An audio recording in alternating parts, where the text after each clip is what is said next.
Muy buenos días tengan todas y todos ustedes. La idea fundamental de la nueva normalidad es que tengamos un regreso gradual, ordenado y cuidadoso a las actividades de la vida pública.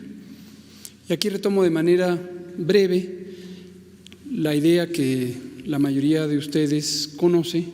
Del 23 de marzo y hasta el 30 de mayo ha sido el periodo de la Jornada Nacional de Sana Distancia. Esta Jornada Nacional de Sana Distancia, como hemos dicho, ha tenido como propósito reducir la frecuencia con que las personas nos encontramos en el espacio público. El espacio público es un campo muy abierto que básicamente es todo lo que no es nuestra casa. Salimos a la calle, tomamos el transporte público, llegamos al trabajo, vamos a la escuela de los hijos o la propia, vamos a comprar alimentos, acudimos a un parque público. Cualquiera de estas situaciones es el espacio público, las playas, los jardines, los campos. Y en ese espacio público pasamos una cantidad muy sustancial del tiempo junto con otras personas.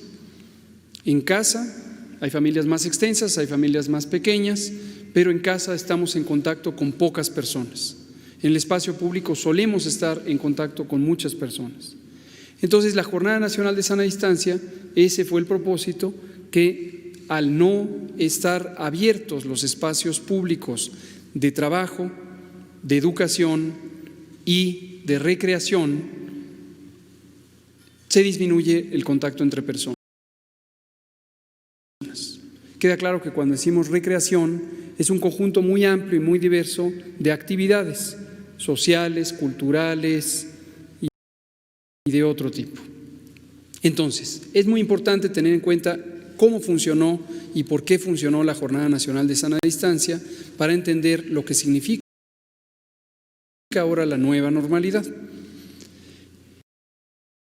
Al reducir la movilidad en el espacio público, como hemos comentado y hemos mostrado con base en los datos, logramos reducir hasta 81% el punto máximo de casos que se hubieran presentado en la Ciudad de México, que ha sido el elemento más ilustrativo de la epidemia, porque en la Ciudad de México y el Valle de México en general se presenta la mitad de los casos de esta epidemia.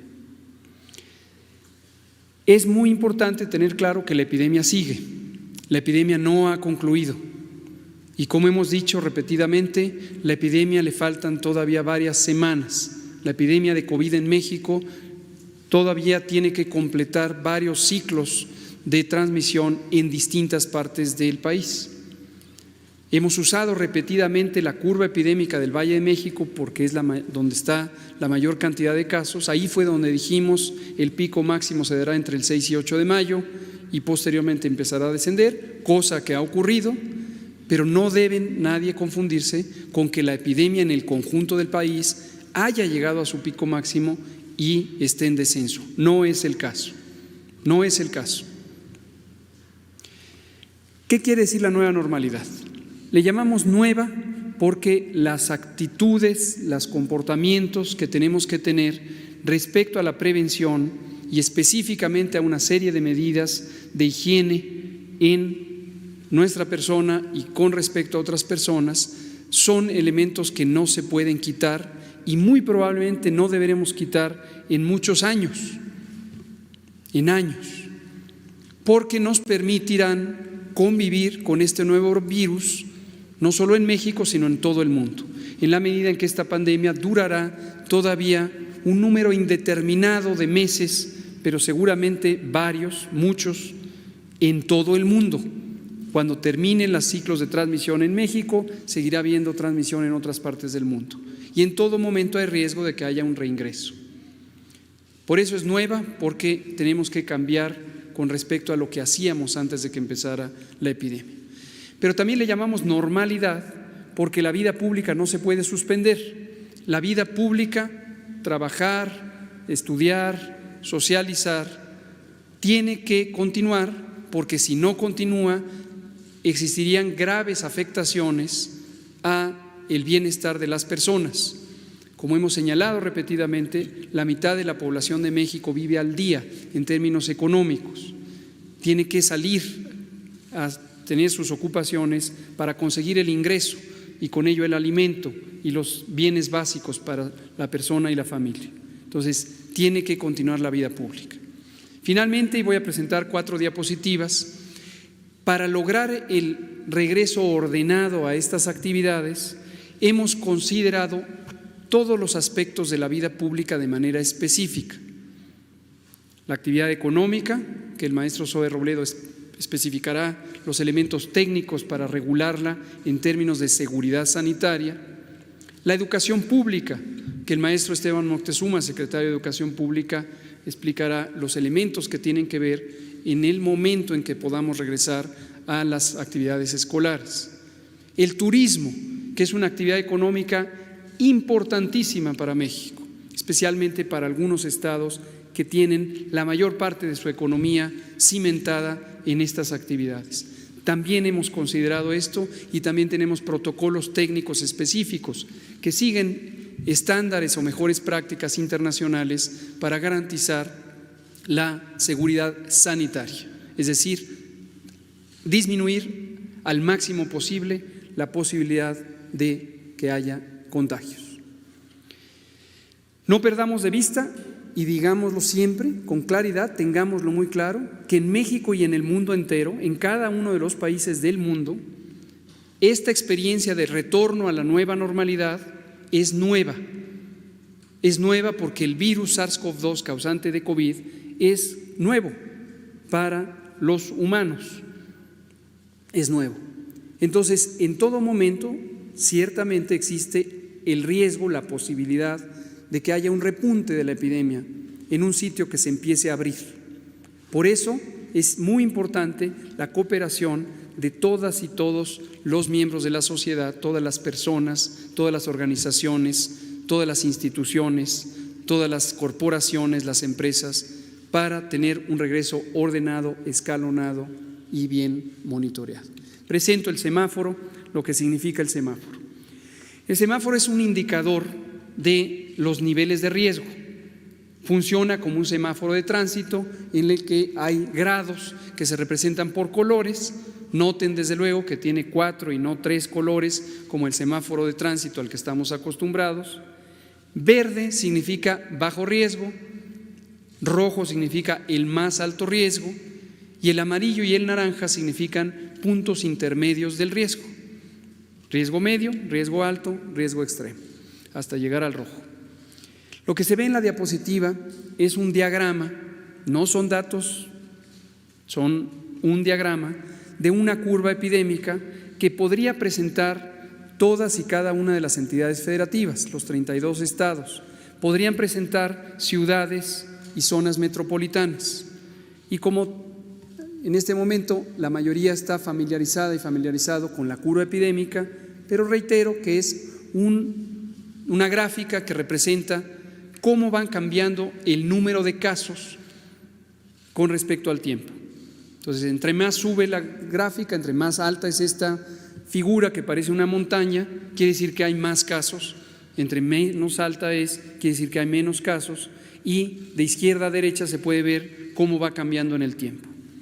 Noten ustedes que en todo momento, en las zonas bajas de esta curva, existen pocos casos y otros eventos importantes que ahorita señalaré para evaluar la intensidad de la epidemia, y está en verde. Y luego, conforme empezamos a subir, pasa amarillo, pasa naranja, pasa a rojo, toda la zona de alta transmisión, de alta intensidad, de alta frecuencia de casos es roja y luego empieza a descender. Esto va a ocurrir en todos los estados a su tiempo. En algunos ya empezó a ocurrir. Cancún, por ejemplo, que es la ciudad más representativa del estado de Quintana Roo, ya pasó por esta curva, ya está en una zona de declive, todavía no está en la zona de mayor seguridad, pero ya está en una zona de declive y en pocas semanas seguramente empezará a cambiar de colores hasta llegar al verde. En la siguiente diapositiva, hemos clasificado las actividades sociales y económicas en 4 categorías que dependen de 2 situaciones. La primera es cuál es el valor social de estas actividades, y valor social lo entendemos como que genera desarrollo, genera bienestar, porque se produce una economía que da ingreso a familias, da ingreso a personas, y estas son particularmente importantes cuando ese ingreso se distribuye entre numerosas familias, a diferencia de actividades que generan ingresos pero están concentrados en pocas familias.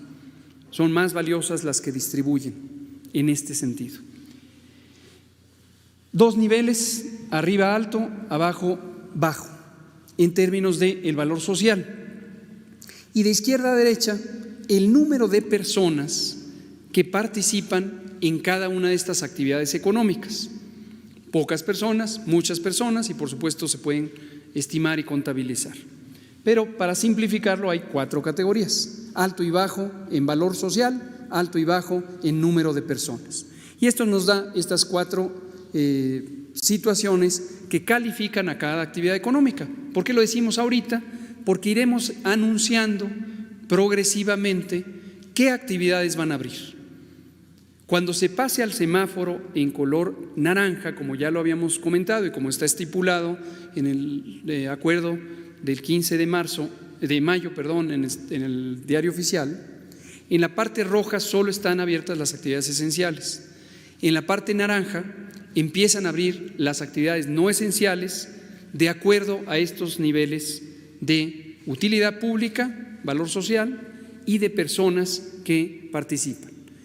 Entre menos personas participen, mejor en términos epidemiológicos, porque los contagios, y por eso lo dije al inicio, se dan cuando se juntan muchas personas. La siguiente, por favor. El semáforo tiene estos 4 indicadores. Hay unos elementos técnicos muy específicos que ya iremos explicando en las conferencias de la noche de cómo lo evaluamos, pero son estas 4 ideas: cómo va ocurriendo los casos, cómo van ocurriendo las hospitalizaciones, es decir, cómo cambia la curva epidémica, qué porcentaje de ocupación hospitalaria existe en el momento y cómo se van detectando nuevos casos. Conforme se detectan más casos, la epidemia está más activa. La siguiente. Finalmente, el mapa. El resultado de este semáforo se representa en un mapa, y en este mapa se ve cómo están los estados en un momento del tiempo. Esta evaluación se hizo el 28 de mayo, es la más actualizada, es la que entra en vigor el lunes 1 de junio. Este es el estado en que estamos respecto al riesgo epidémico. Y aquí termino con este elemento. Al terminar la Jornada Nacional de Sana Distancia, así está el país, pero, y lo hemos dicho, no se acaban las actividades de seguridad sanitaria. Las medidas de seguridad sanitaria pasan ahora a la vigilancia y control por parte de las 32 entidades federativas, porque ahora el mapa va a ir cambiando estado por estado, y cada estado, de acuerdo a su nivel de riesgo, semanalmente va a ser notificado por la Autoridad Sanitaria Federal cuál es su nivel de riesgo, cuál es el conjunto de actividades que corresponden con ese nivel de riesgo, y los estados serán responsables de establecer las aperturas correspondientes de las actividades que cumplan los criterios que he mencionado de valor social y de cantidad de personas en la vía pública. Y un último elemento de ejemplo es el turismo. Retornando al ejemplo de Quintana Roo, Cancún en concreto, es una de las ciudades que más cerca están de llegar a las zonas de riesgo medio y riesgo bajo, y es muy probable que en las siguientes pocos días, quizá alguna semana, ya podamos anunciar que ha bajado, porque se encuentran sus niveles en descenso, sus niveles de casos, de hospitalizaciones, de ocupación, de detecciones, y entonces podría, y eso es muy alentador, empezar a aplicarse el lineamiento correspondiente para la apertura en el sector turístico, precisamente en la zona de Quintana Roo. Eso es todo. Presidente, secretario. No dejes de ver tu canal Miki Noticias de YouTube, Con su siempre permiso, informando señor para ti. presidente, muy buenos días.